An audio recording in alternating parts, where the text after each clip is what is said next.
நீங்கள் தவறவிட்ட எபிசோடுகளை இப்பொழுதே காணுங்கள் உங்கள் Tandivan.com மற்றும் Tandivan யூடியூப் சேனலில்.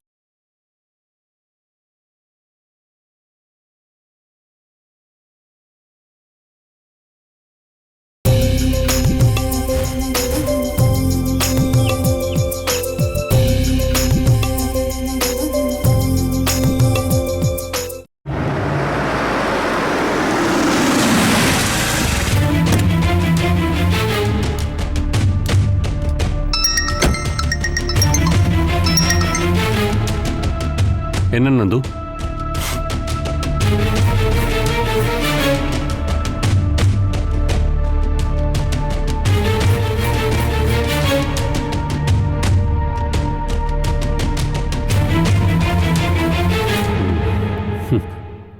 நல்லா இருக்கு.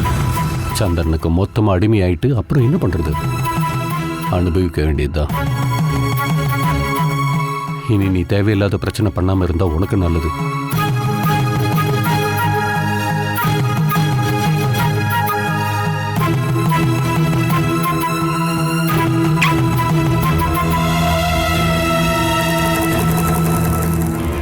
வாங்க. என்னங்க ஆச்சு? ஸ்டேஷனுக்கு போனீங்களா? ஜாமீன் கிடைச்சதாங்க? அதெல்லாம் ஜோடிக்கப்பட்ட வழக்குன்னு எல்லாருக்கும் தெரியும்.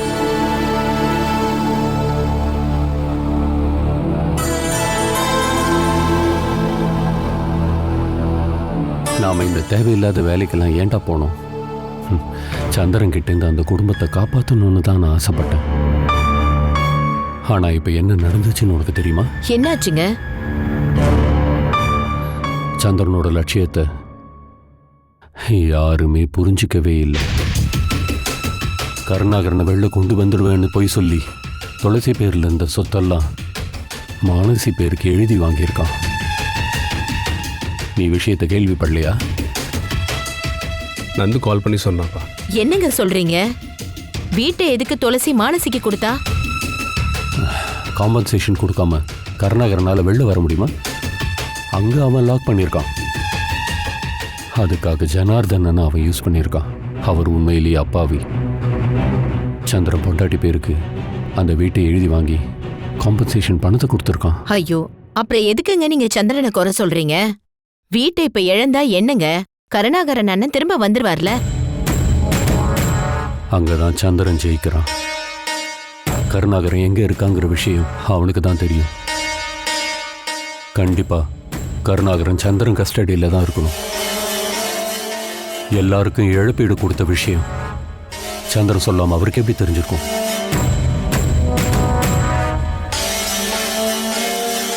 சந்திரன் அந்த தகவலை கண்டிப்பா கருணாகரன் கிட்ட சொல்ல மாட்டான். இப்படி ஏமாத்திட்டானே. இது பெரிய சூழ்ச்சின்னு தெரிஞ்சு போச்சு. புத்தி சுவாதீனமே இல்லாம பேசுறா பானு. அந்த வீடு மானசி பேர்ல இருந்தாலும் அது சந்திரன் பணத்தால வாங்கினது. நந்துவால் அங்க இனிமே வாழ முடியாது.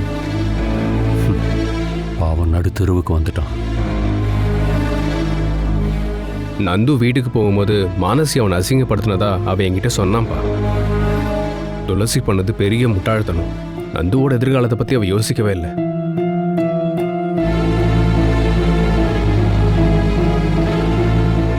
நாம இதுல தலையிட வேண்டான்னு உங்க 2 பேர்கிட்டையும் இதுக்கு தான் சொன்னேன். நீங்க 2 பேரும் திருந்த மாட்டீங்கன்னா அப்புறம் நான் மட்டும் என்ன பண்றது?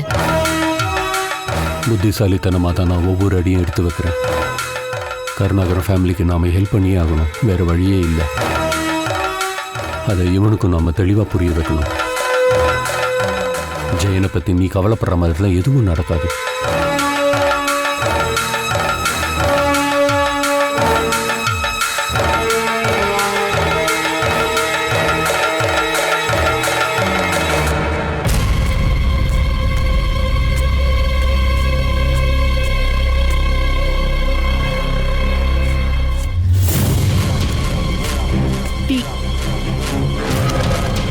எங்கேயோ போகணும்னு சொல்லிட்டு நம்ம முதலாளி எங்க போயிருக்காரு? முதலாளி காலையிலேயே ஆரம்பிச்சிட்டாரு. சம போதை. ஓ, அது சரி. அந்த விஷயத்துக்கு தான் அவருக்கு நேரங்காலமே கிடையாது. சந்திரன் எனக்கு கல்யாணம் ஆனதும் நீ என் மேல ஆசைப்படுவேன்னு நான் நினைச்சேன். ஆனா நீ என்னை பார்க்க கூட மாட்ற. அப்படி ஏதாவது உன் மனசுல ஆசை இருந்துச்சுன்னா அதை மறந்துடு கிரி. என் மனசுல எப்பவுமே ஒருத்தருக்கு மட்டும்தான் இடம். இந்த வீட்டை விட்டு நான் வெளியே போனா கூட என்னோட எண்ணத்துல எந்த மாற்றமும் வராது.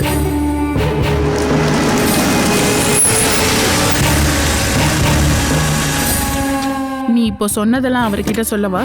நீ சொன்ன எனக்கு என்ன? நீ ஒன்றும் அவரோட பொண்டாட்டி ஒன்றும் கிடையாது. அதுக்காக எவ்வளோ பண்ண? இப்போ என்னாச்சு?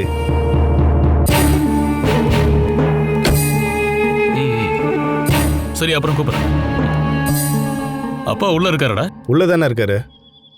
எங்கேயோ கிளம்பணும்னு சொல்லி 1 மணி நேரம் ஆகுது. நீங்க உள்ள போனதும் அவரை வெளியே அனுப்பி விடுங்க.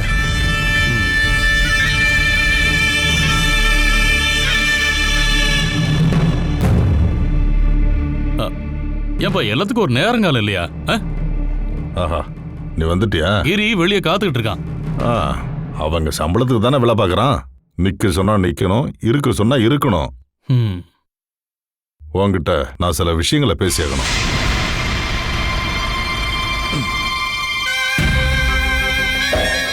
சில விஷயங்கள்லாம் என் மனசுல இன்னும் உறுத்திக்கிட்டு இருக்கு.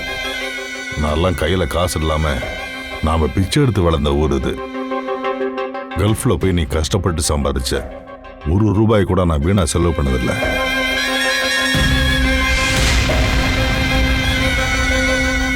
அதை மீட்டர் வட்டி கொடுத்து நேக்கா சம்பாதிச்சதுதான் இந்த சொத்து மொத்தமும். அதுல இருந்து 1 ரூபா நஷ்டமானா கூட எனக்கு ரொம்ப வருத்தமா இருக்கும்பா. இப்ப எதுக்காக போய் இதெல்லாம் சொல்லிட்டு இருக்கீங்க? 1.5 கோடி ரூபான்னு சொல்றதெல்லாம் அவ்வளவு சின்ன மட்டும் கிடையாதுப்பா. அதை கொடுத்து தான் அவ பேர்ல நீ சொத்தை வாங்கியிருக்க. அது அவ கையில இருக்கிறதும் உன் கையில இருக்கிறதும் ரெண்டும் வேற வேறப்பா. என்னதான் சொன்னாலும் அந்த மேலைப்பாட்டு வீடு கர்ணாகரம் பொண்ணு பேர்ல தான் இருக்கு. அவ பெரிய திமிர் பிடிச்சவ. உன்னோட எண்ணம் என்ன தெரிஞ்சுக்கிட்டு அவ பாட்டுக்கு போயிட்டா. 1.5 கோடி கோயிந்தா. அப்போ இதுதான் உங்க பிரச்சனை இல்ல? இது ஒரு சின்ன பிரச்சனையாடா. சீக்கிரமாவே அந்த வீட்டை உன் பேருக்கு எழுதி வாங்கணும். அது மட்டும் பார்த்தாது, கணேசனை வர வச்சு திரும்பவும் பஸ் எல்லாம் ஓட வைக்கணும். நீ ஏன் மகனா இருந்தா அதெல்லாம் கண்டிப்பா செஞ்சாகணும்.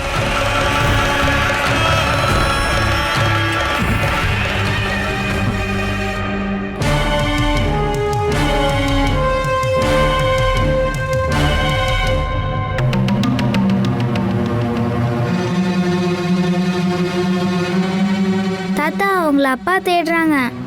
எதுக்காக தேடுறாருமா? அப்பா ஆபீஸ்க்கு போக கிளம்பிட்டாரு. சரி, நீ போமா, நான் வந்து பார்க்கறேன்.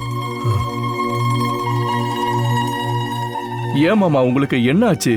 நந்து வந்துட்டு போனதுக்கு அப்புறம் அப்பா இப்படிதான் பேய் அரைஞ்ச மாதிரி இருக்காரு. முட்டாள்தனமா அவன் ஏதாவது சொன்னான்றதுக்காக நீங்க அதை பெருசுப்படுத்தாதீங்க. சின்ன மாமா திரும்ப வந்துட்டா எல்லா பிரச்சனையும் சரியாயிடும். ஆனா நாம அந்த சந்திரனை நம்பவே முடியாது. அவன் காராளி சிவராஜனோட மகன். ஆனா கருணாகரன் எங்க இருக்கிறாங்கிறது அவனுக்கு மட்டும்தான் தெரியுங்கிறதுனால தான் நானும் ஒத்துக்கிட்டேன். சந்திர மேல நம்பிக்கையே இல்லாமலா சின்ன மாமா நமக்கு யாருக்கும் கால் பண்ணாம அவனை கூப்பிட்டுருக்காரு? அவன் போன்ல இருந்து துளசிக்கு கால் பண்ணி அவர்கிட்ட பேசவும் செஞ்சிருக்கான். அப்புறம் எதுக்காக நீங்க சந்திரனை சந்தேகப்படுறீங்க? நிலப்பாட்டு குடும்பத்து மேல காராளி குடும்பத்துக்கு இருக்கிற அந்த பெரிய பகை உங்களுக்கு தெரியாத மாப்ள? என்ன பெரிய பகை? கல்யாணம் ஆனதும் எல்லாம் முடிஞ்சு போச்சுல்ல. சின்ன மாமா தானே கல்யாணத்தையே நடத்தி வச்சாரு. அந்த கல்யாணம் எதனால நடந்துச்சுன்னு எனக்கும் கருணாகரனுக்கு மட்டும்தான் தெரியும். கருணாகரன் கிட்ட ஒரு வார்த்தை கூட கேட்காம அவன் வீட்டை வைக்க நான் உடந்தையா இருந்திருக்கிறேன். சந்திரனை போய் பார்க்கணும்னு நீங்க சொன்னதுனால தான் நான் அதுக்கு ரெடி ஆனேன். அத பத்தி நீங்க கவலைப்பட வேண்டிய அவசியமே இல்ல. நான் சந்திரனுக்கு கால் பண்ணியிருந்தேன். காணாம போன சின்ன மாமா கண்டிப்பா திரும்ப வந்துருவாரு பாருங்க. நீங்க கொஞ்சம் பொறுமையா இருங்க. சரி, அப்படின்னா நான் கிளம்பட்டுமா? எனக்கு 6:30 மணிக்கு ட்ரெயின். நீ வாமா. வர மாமா.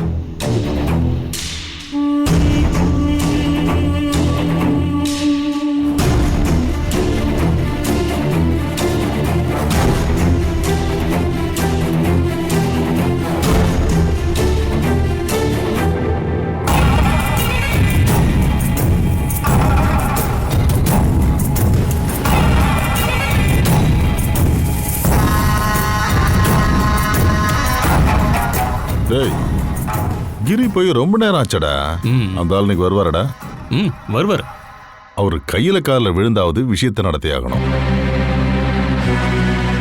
உன் மேல இருந்தாலும் கோவப்பட்டு போனார்னு சொன்னல, என்னடா விஷயம்? அதையெல்லாம் பேசிட்டேன், அதான் வரணும் ஒத்துக்கிட்டாரு. என் மனசுல சில கால்குலேஷன் இருக்கு.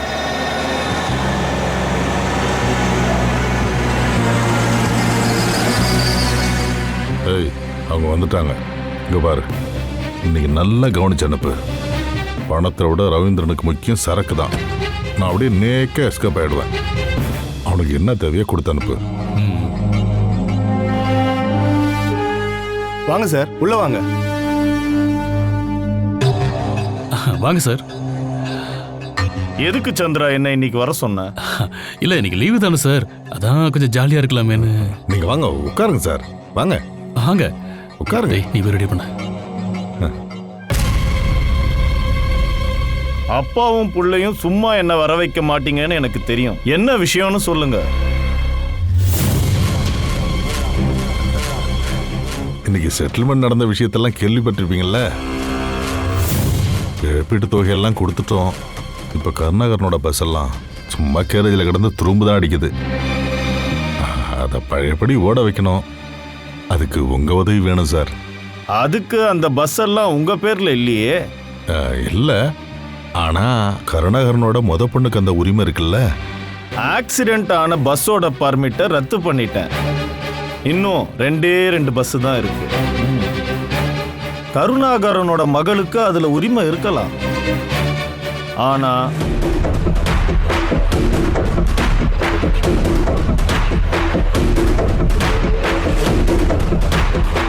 நானா ஏதாவது பண்ணுவேன்னு அப்பாவும் புள்ளியும் எதிர்பார்க்காதீங்க.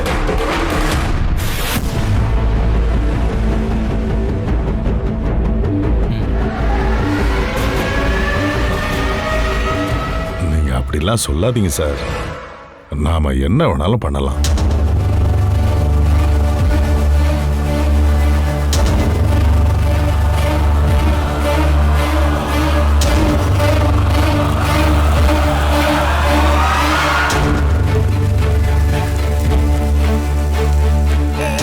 கெஸ்ட் வந்திருக்காங்கன்னு நினைக்கிறேன்.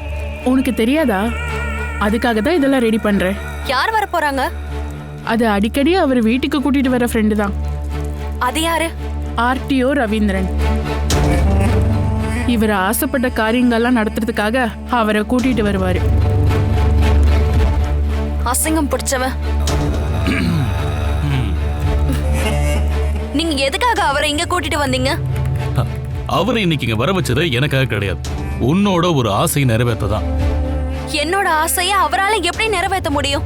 இன்னொரு வாட்டி நான் அவர் முகத்தை பார்த்தேன், நான் ஏதாவது பண்ணிடுவேன். அப்போ உங்க அப்பாவோட பஸ் எல்லாம் ரோட்ல ஓட வேண்டாமா? என்ன விலை கொடுத்தாவது அந்த பஸ்ஸை எல்லாம் சொந்தமாக்கணும்னு நீ தானே என்கிட்ட சொன்ன. உன்னோட அந்த ஆசை நடக்கணும்னா ரவீந்தர் சார் மனசு வைக்கணும். ஒரு நாள் அவர் வீட்டுக்கு வந்தப்போ நீ அவர்கிட்ட அவமரியாதை நடந்துகிட்டது இன்னும் அந்த ஆள் மனசுல அப்படியே இருக்கு. நீ போய் அவர்கிட்ட மன்னிப்பு கேட்டனா இன்னும் 2 நாள்ல உங்க அப்பாவோட பஸ் எல்லாம் ரோட்ல ஓடும். இல்லன்னா உன் தம்பி பஸ்ஸை ஓட வைப்பான். அதை உன்னால தாங்கிக்க முடியுமா? அந்த கணேசன் கூட சேர்ந்துக்கிட்டு அவன் சில பிளான் எல்லாம் பண்றதா நானும் கேள்விப்பட்டேன். அதை புரிஞ்சுக்கிட்டு தான் இப்ப நான் அவரை இங்க கூட்டிட்டு வந்திருக்கேன். என்ன பண்ணலாம் நீயே சொல்லு. யோசிச்சுட்டு நிக்காம சைடிஷ் எல்லாத்தையும் எடுத்துட்டு வாடி.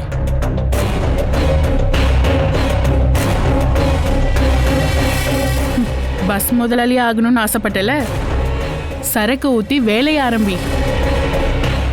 எதையும் சாதிக்கிற துணிச்சல் உன்கிட்ட இருக்குன்னு என்கிட்ட பீத்திக்கிட்டியே. நான் எடுத்து தரேன், நீ எடுத்துட்டு போய் கொடு.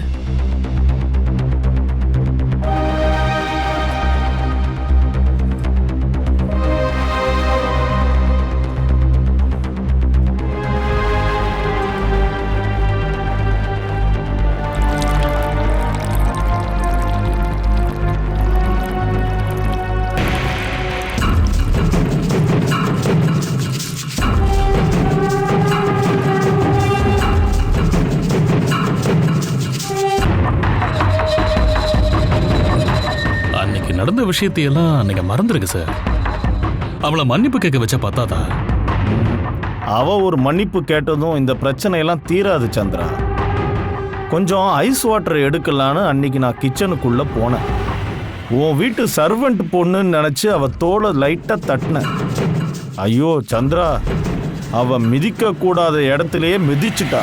அப்புறம் கொஞ்ச நேரத்தில் எனக்கு என்ன நடந்ததுன்னே தெரியல. அதுக்காகத்தானே இன்னைக்கே அவளை உங்ககிட்ட நான் மன்னிப்பு கேட்க வைக்க போறேன். நமக்குள்ள இருக்கிற உறவு பாழாயிடக்கூடாது சார். அதனால எல்லா விஷயத்திலையும் நான் உங்களுக்கு உறுதுணையா இருப்பேன்.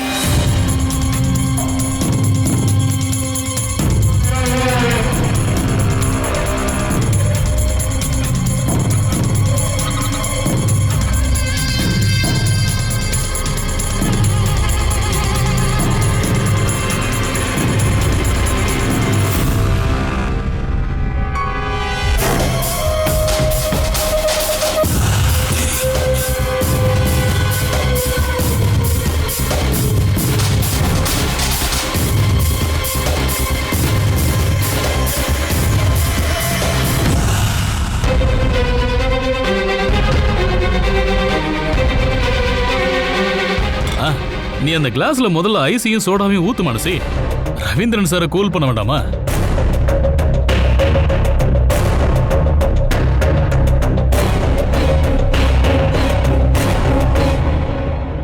அட பாத்துக்கிட்டு இருக்காம கொஞ்சம் ஊத்துடி.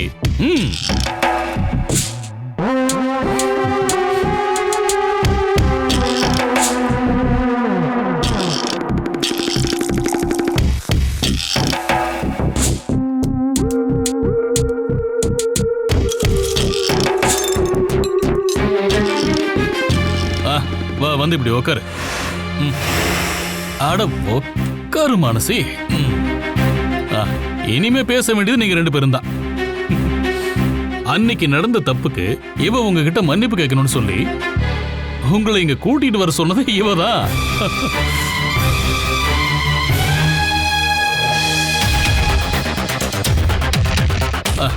நீ சார்கிட்ட மன்னிப்பு கேளுமா.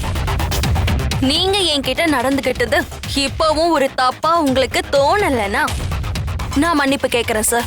இப்போ இனி அதுக்கெல்லாம் தேவையே இல்லை. அப்போ நீங்களே பேசி ஒரு முடிவுக்கு வாங்க. நான் இதுல தலையிட விரும்பல.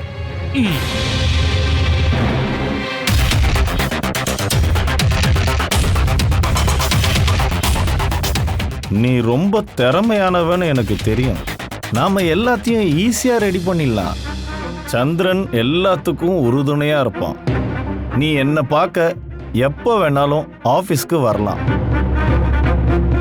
நாளைக்கோ நாளானைக்கோ எப்போ வேணாலும் டைமை நீயே ஃபிக்ஸ் பண்ணிக்கோ.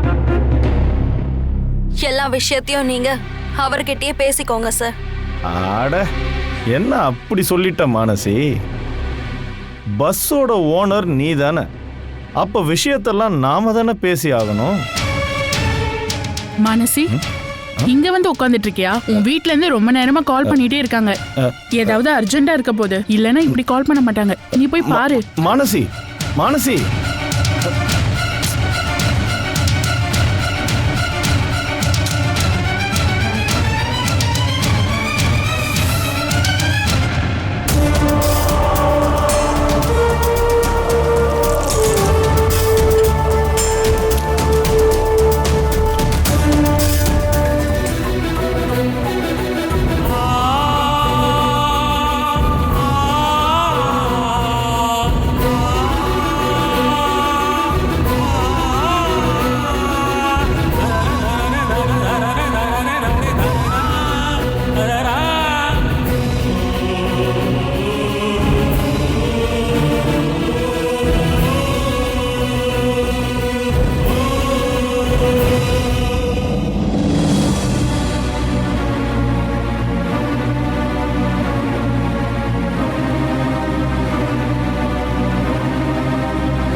அப்பா எப்பமா வீட்டுக்கு வருவாரு?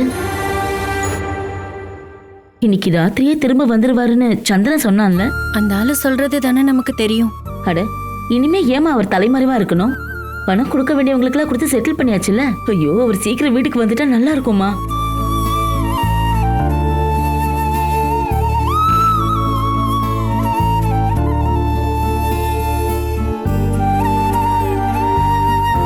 ஏமா உன் கண்ணு கலங்கி இருக்கு? வீடு போயிடுச்சுன்னு வருத்தப்படுறியா? அதை விட ரொம்ப முக்கியம் அப்பா திரும்ப வர்றது தானே. அம்மா, எனக்கு அப்பா தாமா ரொம்ப முக்கியம். சொத்தை மட்டும் பிரிக்காம இருந்திருந்தா அவர் கண்டிப்பா தலைமறைவாகி இருக்க மாட்டாரு. ஸ்ரீலக்ஷ்மி சொன்னதுக்கு அப்புறம் தான் எல்லா விஷயத்தையும் நான் புரிஞ்சுக்கிட்டேன். 10 பேர் செத்து போயிட்டாங்கன்னு தான் முதல்ல உங்க அப்பா கிட்ட சொன்னாங்க. இறந்து போனது 4 பேர் தான் தெரிஞ்சிருந்தா கண்டிப்பா உங்க அப்பா தலைமறைவாகி இருக்க மாட்டாரு. இருந்தும் சந்திரன் ஏன் அந்த விஷயத்த அப்பா கிட்ட சொல்லலன்னு தான் எனக்கு புரியல. எனக்கு எதுவும் தெரியாதுமா. நீ தான் அப்பா கிட்ட பேசினல்ல, அப்பவாவது அதை சொல்லிருக்கலாம்ல. அம்மா, அதுக்கு டைமே எனக்கு கிடைக்கல. அப்பா பேசிட்டு உடனே போனை கட் பண்ணிட்டாரு. அங்க இருந்து அவர் இங்க வர கண்டிப்பா ரொம்ப நேரம் ஆகும். அவர் வந்ததுக்கு அப்புறம் தான் கணேசனை வச்சு கேஸை வாபஸ் வாங்கி நந்துவை திரும்ப வீட்டுக்கு கூப்பிடணும்.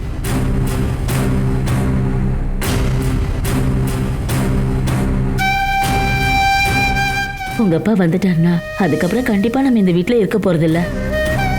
ஒரு வாடகை வீட்டுக்கு குடி போனதுக்கு அப்புறமா புது வீடு கட்டிக்கலாம். நாம நந்துவுக்கு கொடுத்த இடத்துல வீடு கட்டலாம்.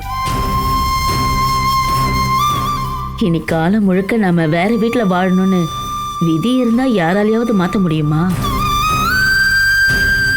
நந்து இப்ப எங்க இருக்கானோ என்னவோ. நீ மானசிக்கு உடனே கால் பண்ணி அப்பா அங்கிருந்து கிளம்பிட்டாரான்னு கேளு. அம்மா, நீங்க போய் ரெஸ்ட் எடுங்க. அக்காவுக்கு நான் கால் பண்றேன். கூப்பிடுமா? கண்டிப்பா நான் கால் பண்றேன், நீங்க போங்க.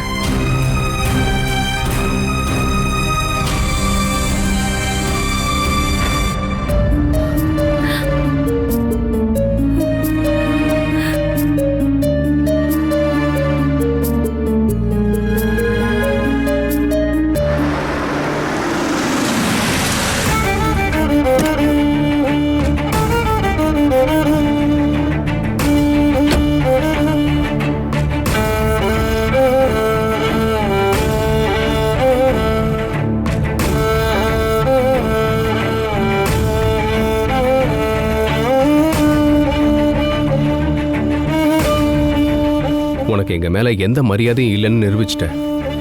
ஜெயமாமா, உன் புத்தி ஏன் இப்படிலாம் வேலை செய்யுது? நீ யாரை தோக்கடிக்க இப்படிலாம் பண்ணிட்டு இருக்க? நான் யாரை தோக்கடிக்க போறேன்? எல்லாருமா சேர்ந்து என்னதான் தோக்கடிச்சிட்டாங்க. நீ தோக்கணும்னு முடிவு பண்ணா என்ன பண்ண முடியும்? ஒருத்தர் தோத்தே தீரணும்னு முடிவு பண்ணிட்டா அப்புறம் யாராலும் எதுவும் பண்ண முடியாது.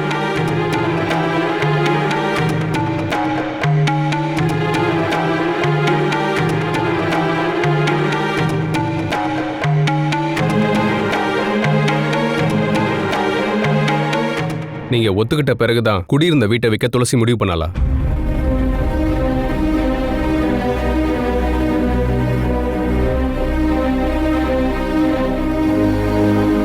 இவங்க அப்பா திரும்ப வரத்துக்காக இதை தவிர எங்களுக்கு வேற வாய்ப்பே இல்லையேப்பா.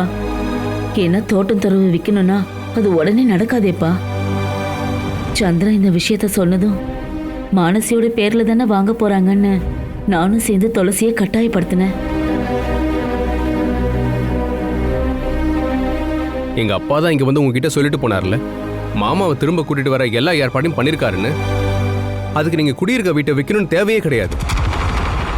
இந்த குடும்பத்து மேல எந்த அக்கறையும் இல்லாம தான் நந்துவை ஜாமீன்ல கொண்டு வந்தாரா? ஏன் நாங்க தலையிடுறதுல உங்களுக்கு ஏதாவது பிரச்சனையா என்ன? எனக்கு என்னமோ அப்படிதான் தோணுது. பாஸ்கர் மாமா தலையிட்டாலும் சந்திரன் மனசு வைக்காம அப்பாவால வர முடியுமா? பாஸ்கர் மாமா மேல அவருக்கு இருக்கிற பகை உங்களுக்கு நல்லா தெரியும்ல. பாஸ்கர் மாமாவோட பேச்சுவார்த்தை நடத்த அவர் கண்டிப்பா ஒத்துக்கவே மாட்டாரு.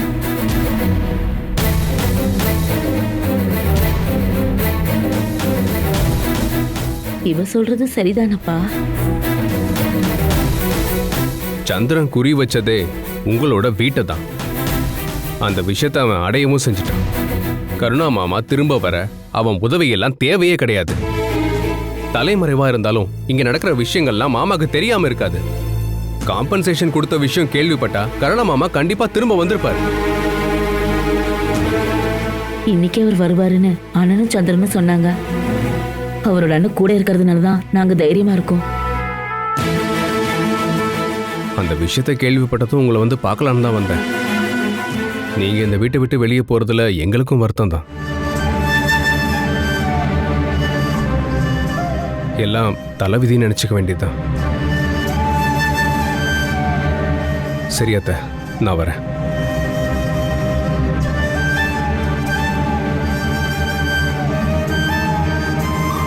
இங்க வந்து விசாரிக்கணும்னாவது அவன் நினைச்சானே.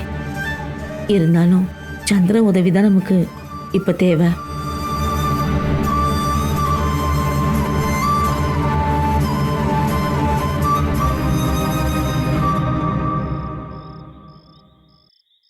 ஜெயமாமா,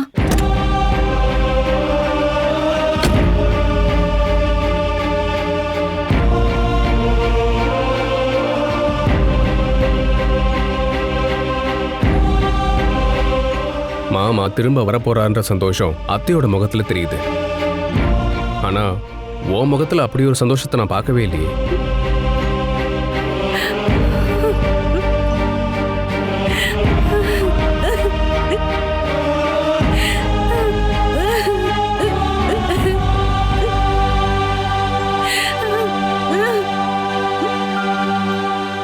எல்லாரும் உன்னை இப்படி கட்டாயப்படுத்தி தான் பண்ண வச்சாங்கன்னு தெரியும்.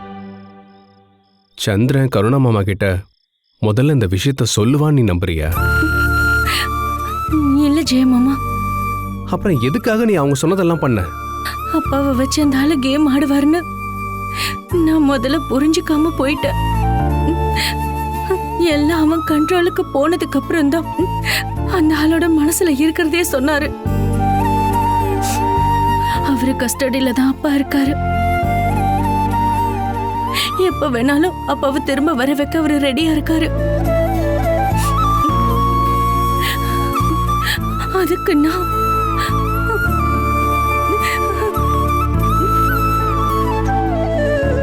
புரியுது. அவன் ஆசை நிறைவேறணும்ல. உன் வீட்டையும் சொந்தமாக்கிட்டு அவன் உன்னையும் அடிமையாக்க பார்க்கறான். நீங்க இப்போ நிர்கதியா நிக்கிறீங்க. நான் ஒன்னும் குறை சொல்லல. எதையுமே யோசிக்காம நீ அவசரப்பட்டு பண்ணிட்டேன்னு தான் நான் சொல்லுவேன். இன்னைக்கு ராத்திரி அப்பா வந்துருவாருன்னு அம்மா நம்பிட்டு இருக்காங்க. அம்மா கிட்ட நான் என்ன பதில் சொல்ல போறேன் ஜெயமாமா? என்னால இதை யார்கிட்டயாவது சொல்ல முடியுமா? என்னோட உயிர் தான் அந்த ஆளுக்கு வேணும்னா அதை நான் கொடுத்திருப்பேன். என் அப்பாவுக்காக நான் அதை செய்யக்கூட தயாரா இருக்கேன். ஆனா அந்த ஆளோட ஆசைக்கு இணங்கி வாழ என்னால முடியாது. என் அப்பாவோட விதி என் கையில தான் இருக்குன்னு சொன்னப்போ எனக்கு மனசை விட்டு அழறத விட வேற என்னதான் பண்ண முடியும்?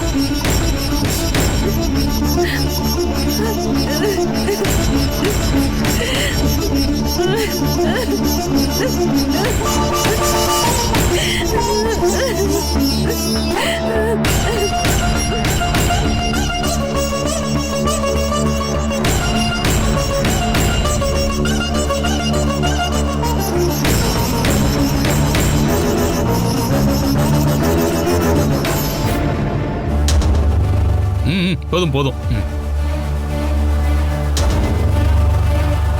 அந்த மகாராணி மான்சி இங்க இல்லையா? வழக்கமா நான் இங்க வந்தா வாசப்படி வரைக்கும் ஓடி வருவாள. நீங்க வரும்போது நான் கிச்சன்ல இருந்தேன். மானசி மேல ரூம்ல இருக்கா. வேற எங்கேயும் போக மாட்டா. என்னோட சேர்ந்து போகணும் சபதம் போட்டிருக்காள. வீட்டை வாங்கி கொடுத்துட்டா அங்க போயிடுவான்னு நான் நினைச்சேன். நான் ஒரு விஷயம் கேட்டா நீங்க உண்மையை சொல்வீங்களா? மானசி அங்க தங்க வச்சதுக்கு அப்புறம் நீங்க என்ன பண்ணலான்னு முடிவு பண்ணீங்க? ஏண்டி உனக்கு என்ன அது புரியலையா? என் தலையில ஏத்தி வச்சிருக்கிற பாரத்தை இறக்கி வச்சே ஆகணும்.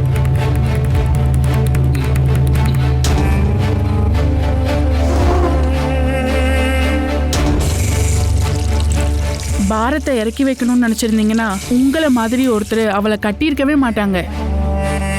மானசிய கல்யாணம் பண்ணும்போது உங்க மனசுல ஏதோ இருந்திருக்கு. இவ்வளவு நாள் இங்க நீ வாழ்ந்தோம், உனக்கு அது புரியலையா? அந்த கருணாகரன் மேல எனக்கு இருக்கிற பகை.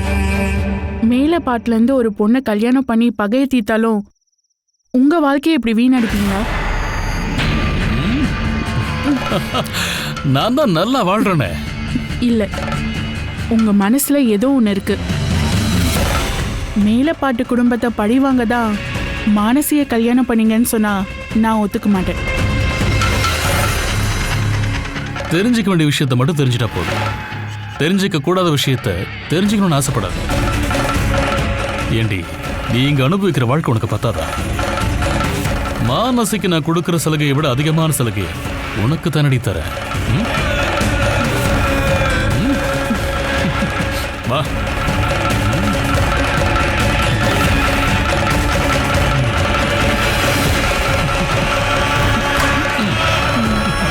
பாடி உள்ள.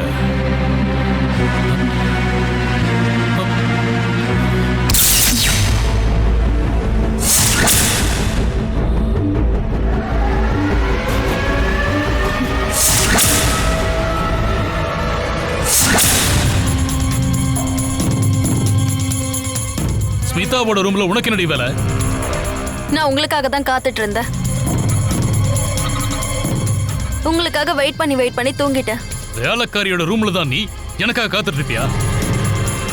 நான் என் புருஷனை பார்த்தாகணும்னா என் வீட்டு வேலைக்காரி ரூமுக்கு தான் வந்தாகணும். அதானே என் விதி. ஏய்,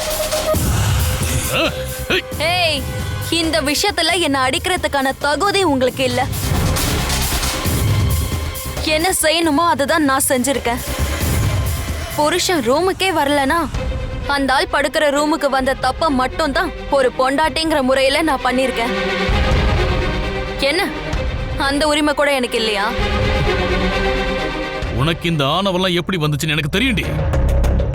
அந்த வீடுவும் பேருக்கு வந்ததுனால தானே. இல்லன்னா நீ என் முன்னாடி நேரா நின்னு கூட பேச மாட்டடி.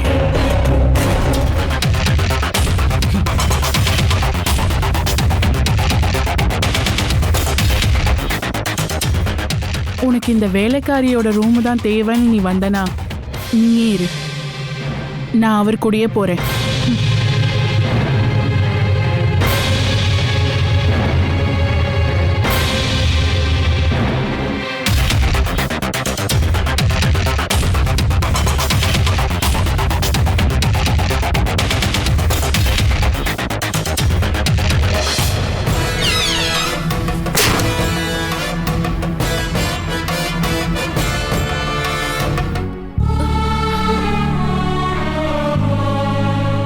பார்த்தல்ல, வேலைக்கார பொண்ணு தான் வேணும்னு அவன் போயிட்டான். இதெல்லாம் பார்த்து ஒரு அப்பாவா நீங்க தானே தடுத்திருக்கணும். என்ன சொல்லி அவனை தடுக்க சொல்ற? உன் கூட வாழணுங்கிற ஆசை அவன் மனசுல இல்லாததுனால தானே அவன் இவ கூட வாழ்றான். அவன் தாலி காட்டி வாழணும்னு ஆசைப்பட்ட பொண்ணு நீயே கிடையாது. ஒன்னா ஜாலியா டூர் போகணுங்கிறதுக்காக நீ மலை பாம்பு மாதிரி அவனை சுத்திக்கிட்ட. ஆனா அது இப்படியெல்லாம் வந்து முடியும்னு நான் நினைக்கல. மனசுக்கு பிடிச்ச ஒரு பொண்ணோட என் பையன் வாழணும்னு ஆசைப்படுற அப்பந்தானா. அது ஆனா உன் கூட நடக்காதுன்னு உறுதியா தெரியுது. அப்புறம் எதுக்காகடி நீங்க இருக்க?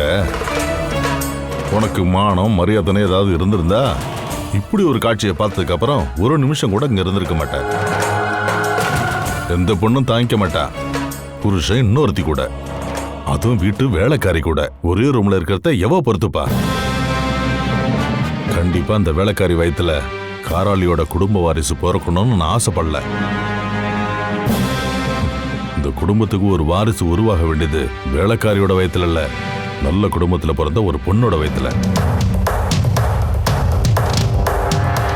கோடிக்கணக்கில் பணத்தை செலவு பண்ணி உன் வீட்டையும் அவன் வாங்கி தந்துட்டான்ல, நீ அங்க போ. அதுக்கப்புறம் தான் இவளை என்னால இந்த வீட்டை விட்டே அனுப்ப முடியும்.